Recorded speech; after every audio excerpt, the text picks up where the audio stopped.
कानून की कलम गरीब अमीर को देख के उठती है और पुलिस की लाठी भी गरीब अमीर को, जात पात को देख के उठती है इस देश के अंदर। और क्या चाहूंगा कि भारत देश के अंदर वर्तमान में 5,25,000 लोग वर्तमान जेल के अंदर हैं और इसमें मात्र 1,25,000 पर दोष सिद्ध हुआ है और 4 लाख के करीब लोग विचाराधीन मामलों में पड़े हुए। कई ऐसे परिवार, कई ऐसे लोग हैं जिन्होंने जो गुनाह किया उसकी सजा तो होगी 6 महीना, लेकिन वो साल भर तक जेल में पड़े हुए। और इसमें देखा जाएगा अधिकतर आदिवासी, दलित, पिछड़ा, गरीब तबके का परिवार होगा, किसी का बेटा होगा, किसी का पिता होगा। लोग दर दर की ठोकरें खा रहे हैं और 4 लाख के करीब लोग आज जेलों में विचाराधीन मामलों में पड़े हुए हैं। सरकार को सबसे पहले इनके बारे में सोचने की जरूरत है। 5 क्षेत्र के अंदर उसमें प्रावधान किया गया कि आदिवासी बाहुल्य क्षेत्र के अंदर रूढ़िगत ग्राम सभा को एक संवैधानिक मान्यता दी और उसमें प्रावधान किया गया था कि 2 साल की कम सजा वाले जो प्रावधान है वो ग्राम सभा को हैंडओवर कर दिया जाए और ग्राम सभा अपने रूढ़िगत पारंपरिक व्यवस्था के तहत एक समाधान करके उसका निस्तारण करे। 1966 में पैसा कानून आया, लेकिन आज भी आदिवासी इलाके में ये पैसा कानून इम्प्लीमेंटेशन नहीं हो रहा है। नए कानून बनाने से बेहतर है कि जो पूर्व में जो बने हुए हैं वो कितने ग्राउंड पे इम्प्लीमेंटेशन हो रहे हैं, इस पे भी बात करने की जरूरत है। राजकुमार रोज जी।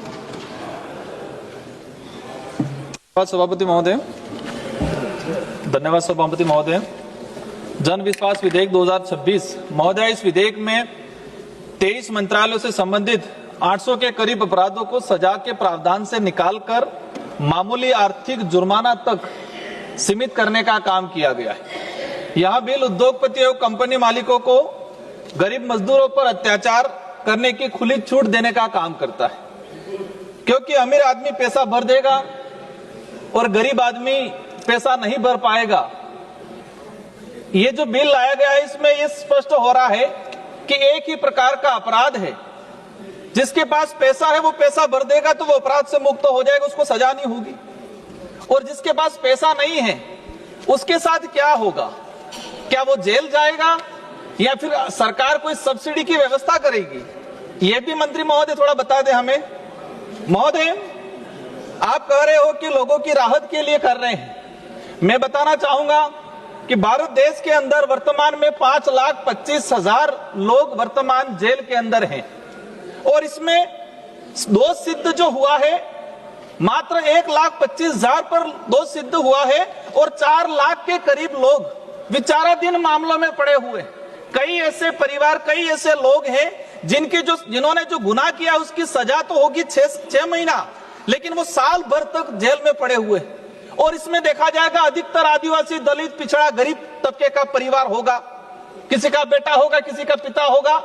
लोग दर दर की ठोकरें खा रहे हैं और 4 लाख के करीब लोग आज जेलों में विचाराधीन मामलों में पड़े हुए हैं। सरकार को सबसे पहले इनके बारे में सोचने की जरूरत है। माननीय सभापति महोदय, मात्र राजस्थान के अंदर 17,000 लोग जेलों में हैं।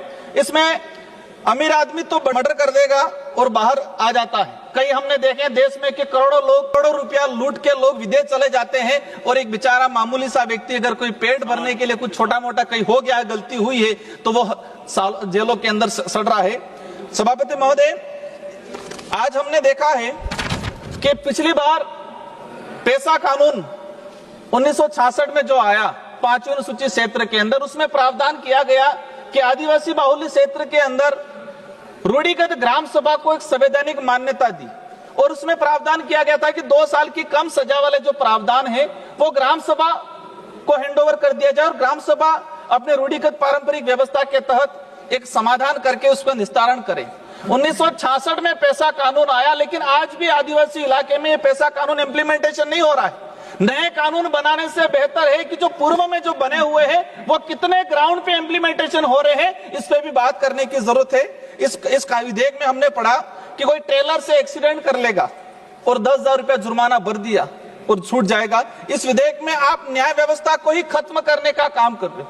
वो ये बात इसलिए बोल रहा हूं कि हम प्रशासनिक अधिकारी को हमने हैंडओवर कर दिया 800 के करीब प्रकरण में कि आप ही डिसाइड करो, वो जज बन जाएगा प्रशासनिक अधिकारी। तो ये कहीं न कहीं हमारी न्यायिक व्यवस्था और हमारे देश की लोकतांत्रिक व्यवस्था के खिलाफ है। कोई व्यापारी एक्सपायरी डेट सामान बेचेगा, मिलावटी सामान बेचेगा, उसके पास पैसा होगा, पैसा भर देगा, दोबारा फिर करेगा। आज जीएसटी चोरी करेगा कोई, जीएसटी चोरी करेगा फिर जुर्माना भर दिया। शमशान घाट और कब्रिस्तान बंद करने के मामले में आपने कहा कि 1000 रुपया जुर्माना। आज देश के आदिवासी दलित पिछड़े इलाके में हम देख रहे हैं, माइनॉरिटी मुसलमान के इलाके में हम देख रहे हैं कि उसको कब्रिस्तान जाने के लिए बंधक बना दिया जाता है, रास्ता रोक दिया जाता है। ऐसे बड़े बड़े सामाजिक अपराध जो जातिगत व्यवस्था, जो भेदभाव की सोच के साथ किए जाते हैं, उनको हम कह रहे हैं 1000 रुपया भर दो छूट जाओगे। तो ये जिस तरह से एक अमीर लोगों को, व्यापारी वर्गों को, कंपनी मालिकों को, उद्योगपतियों को एक अपराध करने की खुली छूट देने का जो काम किया जा रहा है, ये जो बिल लाया जा रहा है, उस काम का विरोध करते हैं। हमने देखा बिजली चोरी के मामले में एक उद्योगपति उद्योग के लिए अगर बिजली चोरी करेगा, आप 20,000 रुपया भर तो छूट जाएगा। मतलब लाखों की चोरी कर रहा है, वो पकड़ा जाएगा, 20,000 रुपये भर तो छोड़ जाएगा। वाणिज्य सेवा के लिए 10,000 भर तो छूट जाएगा। व्यापारी को कल करने की आपने उद्देश्य क्या बताया है कि व्यापार वर्गों को, हमारा जो लघु उद्योग करने वाले छोटे व्यापार वर्गों को, उनको एक प्रोत्साहन देने का काम किया जा रहा है। मुझे नहीं लगता है ये बड़े कंपनियों को, उद्योगपतियों को, गरीब आदिवासी दलित पिछड़ों को उनके साथ अत्याचार करने की खुली छूट देने का काम किया गया है। माननीय सभापति महोदय, अंतिम में कहना चाहूंगा कि कानून की कलम हमने देखा है देश के अंदर, कानून की कलम गरीब अमीर को देख के उठती है और पुलिस की लाठी भी गरीब अमीर को, जात पात को देख के उठती है इस देश के अंदर। और क्या हो सकता है। माननीय सभापति महोदय, इस बिल का हम कड़ा विरोध करते हैं और हम चाहेंगे कि सरकार पुनर्विचार करे कि क्यों नहीं ये सारे जो अपराध, एक जो जेल भेजने का प्रावधान था उसके छोड़ के हम आर्थिक दंड देने का काम कर रहे हैं। लगता है कि एक आर्थिक लोगों को, एक बड़े लोगों को हम प्रोत्साहन देने का अपराध के लिए कर रहे हैं, वो ठीक नहीं है। इसका हम बड़ा पुरजोर तरीके से विरोध करते हैं। धन्यवाद सभापति महोदय। जय जवाहर।